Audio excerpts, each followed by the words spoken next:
Ce samedi 12 août, Public Sénat diffuse un nouveau numéro d'À la vie, à la terre consacré au Congo incarné par Chloé Nabédian. Un tournage qui a failli la replonger dans sa pire phobie. Elle n'a pas peur des défis.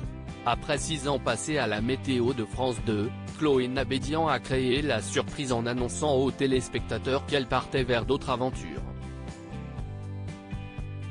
À la fin de son dernier bulletin, elle avait expliqué vouloir développer d'autres projets autour du climat. Parmi ceux qui se sont concrétisés, l'émission À la vie, à la terre diffusée d'abord sur TV5 Monde puis sur Public Sénat. Dans ce nouveau magazine documentaire consacré à l'environnement, l'animatrice engagée est partie aux 4 coins du monde, là où le dérèglement climatique menace dangereusement les populations locales. Cela a été l'apprentissage d'un nouvel exercice où je suis sorti de ma zone de confort mais c'était passionnant. L'équipe bienveillante m'a donné des ailes et m'a permis de m'épanouir, a-t-elle confié à Télé Loisirs.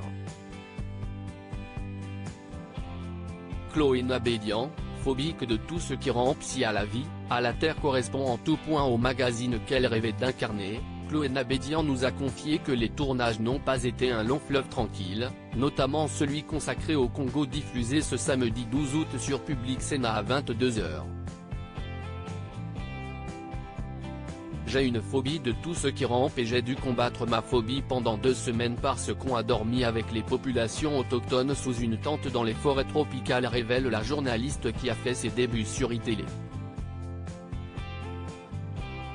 Elle se souvient notamment de l'avertissement d'un chercheur lorsque la portière de leur voiture était restée ouverte, il nous avait dit « Ferme, ferme, ça grouille de serpents, ils vont entrer dans la voiture ».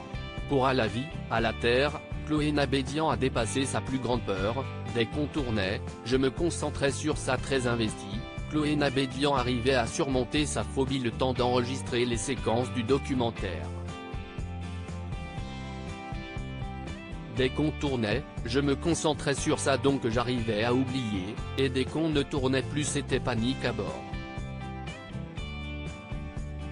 Mais heureusement, la journaliste n'a pas été directement confrontée à sa terrible angoisse.